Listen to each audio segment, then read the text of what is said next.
kukwereka uburyo ushobora kugarura message bazisibye, ushobora gusoma message yasibwe. Ngiye kukwereka uburyo ushobora kubona amafoto baguhaye bakahita bayasiba, nkwereka uburyo wahita uyagarura muri WhatsApp. Ariko mbere ya byose manza ujye kwishakiro rya YouTube ubundi wandikemo Isomo Tech. Numara kubona Isomo Tech uhita ukora aho handitse subscribe, urakuba ukoze cyane. Ngiye kukwereka uburyo ushobora kugarura message bazisibye, ushobora gusoma message yasibwe. Nta kindi, urajya muri telefone yawe ugiye kuri Play Store nk'ibisanzwe. Hano ugomba kuba ufitemo email muri telefone yawe, uburyo email ikorana na Play Store. Udafitemo email, Play Store yawe ubwo ntiyaba ifunguye.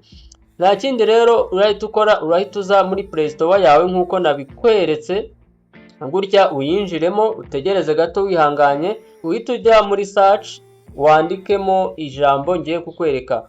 Urandikamo notification log history. Urabona niyo wakwandikamo noti gusa bahita wowe bakwereka ijambo ryuzuye, ubundi wowe ukarihitamo. Twe tugiye guhitamo handitse notification history log. Reka tuhakande. Tukimara kuhakanda barakwereka ino application. Iyi application bayita notification log. Wowe urahitamo iyi, ziba ari nyinshi ariko ukoresha iyi nkweretse kuko niyo nziza. Urabona twe twayidownloadinze, nawe urahita ukora ahanditse install nk'ibisanzwe. Urahita ukora ahanditse install nk'uku, urahita uyidownloadinga irahita yiyestara. Twe noneho kuko twarangije kuba twayikora install, twayifite nyine, reka tuyikore hano handitse open nk'uko ubibona. Reka dukore hano handitse open, tuyifungure kugira ngo nkwereke uburyo ushobora gusoma message zasibwe, ushobora kugarura amafoto yasibwe, ushobora kongera kubona view once, yaba ari message, yaba ari voice cyangwa ifoto, ibyo bagwayemo view once, uburyo ushobora kongera kubibona mu buryo bworoheje. Noneho reka dukande open, dufungure application yacu. Urategereza wihanganye uburyo nkwereka inzira ku yindi, uburyo ushobora kongera gusoma message zawe bwose nta n'ikibazo. Aha urategereza wihanganye, nimara gutegereza wihanganye bahita bazanamo iki cya application cyamamaza, ariko uhita ukora hariya ntunze agafresh kuri karana gakubo, ubundi ukaba urabifunze. Noneho urabona application yacu uri kurodinga nk'uko ubibona. Urabibona irimo irarodinga, baduhaye next,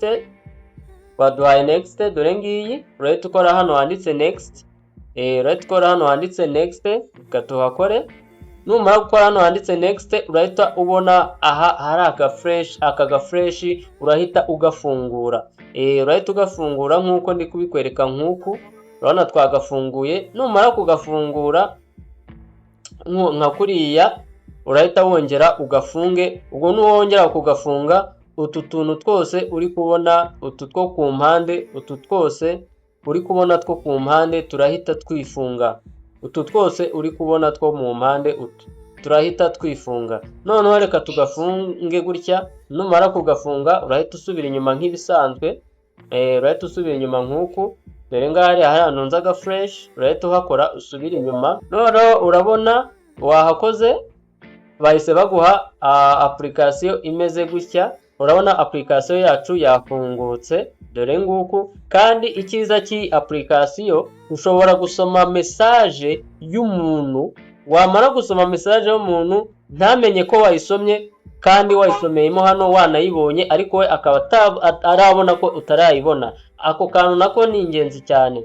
Noneho na application yacu tumaze kwifungura, reka dusubire inyuma tugaruke muri WhatsApp. Ni akantu k'ubwenge cyane nawe ukwiye gushyira mu mutwe, kuko aka kantu ni keza cyane. Hano iyo message bayisibye cyangwa umuntu aguhaye view once, uhita uza ukayisangamo hano. Rwose uyisangamo irimo uko yakabaye, nubwo yaba yayisibye kajana, uhita uza ukayisanga hano muri notification history. Hari ukuntu uba wibereye nko kuri WhatsApp nk'umuntu akakubwira ngo wanyohereje ifoto nyamara udafite amafoto muri telefone yawe, wenda amafoto bayikunda ufitemo nk'amafoto mabi, udafitemo amafoto meza, kandi umuntu akakubwira ngo wanyohereje ifoto yawe kuri WhatsApp nyamara uzi neza yuko wifitiye amafoto ashaje kandi umuntu arimo aragusaba amafoto nko kuri WhatsApp. Igira hino nkwereke nk'uburyo ushobora guha umuntu ifoto nziza kandi akayikunda ukoresheje ubu buryo bwiza ngiye kukwereka. Nta kindi rero, uhita ujya muri application zawe nk'uku nyine, uzinjiramo nk'ibisanzwe ukahita wowe ureba ahantu hari WhatsApp, ubundi wamara kugera kuri WhatsApp yawe ukayifungura nka gutya ukayinjiramo. Aka kantu niko kabasha kugufasha kuba wafata ifoto yawe mbi ukayihindura nziza, ubundi ukajya wayohereza umuntu uri kugusaba amafoto. Ubu buryo rero aka kantu gakoramo, aka kantu kagufasha kuba wafata ifoto ukayitereka aho ushaka. Urabona twagafunguye, ni AI, bayita Meta AI, iba muri WhatsApp, nta muntu uba utayifite ku muntu wese ukoresha WhatsApp. Noneho reka twebwe tuze hano aho bahitiramo amafoto nyine nk'ibisanzwe. Twebwe tugiye kujya hano bahitiramo amafoto. Dore ni hano, aha niho bahitiramo amafoto. Niturangiza duhitemo ya foto yacu mbi dufite muri telefone, tuyikeshe kugira ngo tubashe kuyiha umuntu wadusabye ifoto. Urugero, reka tuhafungure, ukayitwanda hano handitse kuri galeri. Ubu bibona ni ibintu bisanzwe.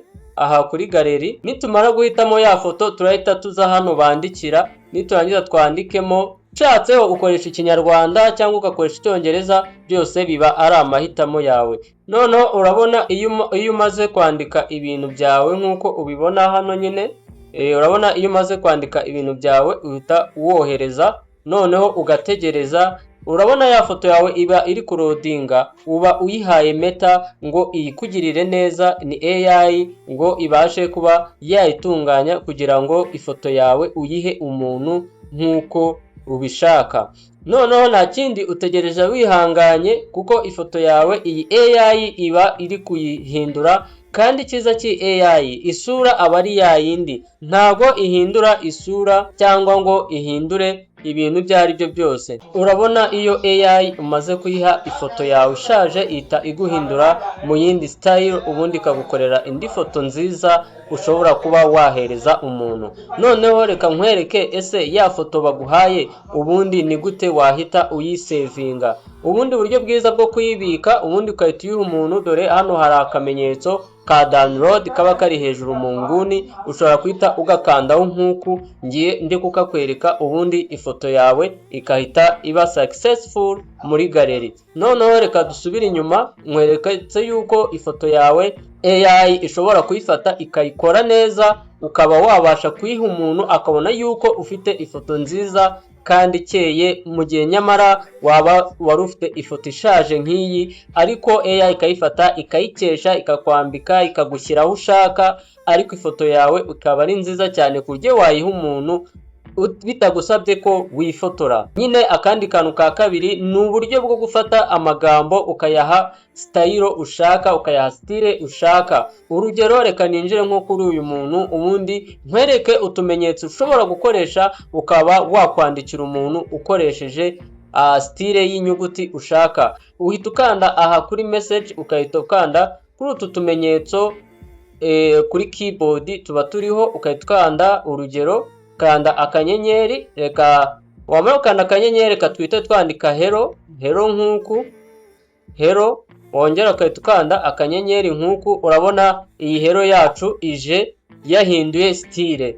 Noneho nkwereke indi style y'inyuguti ushobora gukoresha mu buryo ubishaka. Uhita ukanda aka kamenyetso, twongere twandike hello nk'uku, twongere dukande kano kamenyetso. Urabona iyi hello yacu, urabona ziri kuza mu masitire agiye atandukanye, nk'uko ubona iyi hello ya mbere, nk'uko ubona iyi hello ya kabiri. Ni uburyo bwiza ushobora kwandikira umuntu ukoresheje style y'amagambo kandi mu buryo wifuza. Ako ni akantu ka kabiri k'ubwenge wagakwiye kuba wamenya rwose, ukakabika mu mutwe kuko aka kazakubera ingenzi mu gihe ushaka gukoresha uburyo bw'amagambo bitandukanye. Ikintu cya gatatu ngiye kwereka uburyo ushobora gushyira ifoto muri screen yawe ariko muri chat ya WhatsApp.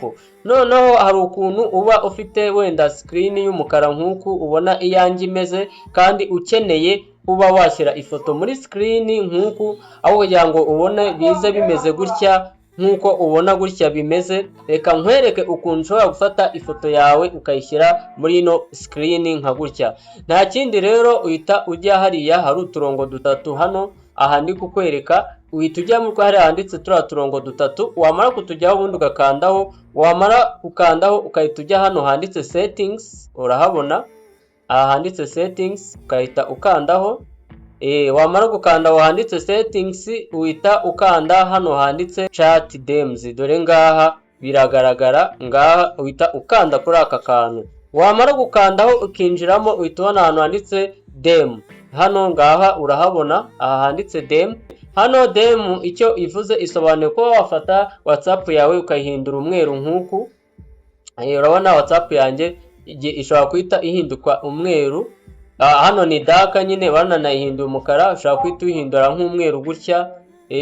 Hano ni ubundi buryo nabwo bwa style, ariko ngiye nkunda uburyo bwiza nk'ubu bw'umukara kuko umweru umena amaso. Reka tuyisubize mu buryo bw'umukara. Noneho hari ukundi uba ushaka kuba wafata ifoto yawe ukaba wayishyira muri screen, uhita ukanda hano handitse beautiful chat DM. Reka tuhakande turebe. Urabona turahakanze. Hari ukuntu ushobora kuba ufite amafoto atari meza muri telefone yawe, ariko ushaka gukoresha amafoto akoreshejwe ngubu, uhita ukanda hano handitse wallpaper nk'uko ubibona, ndahakwereka neza cyane. Hano ni uburyo bwo kuba wahitamo ifoto ushaka.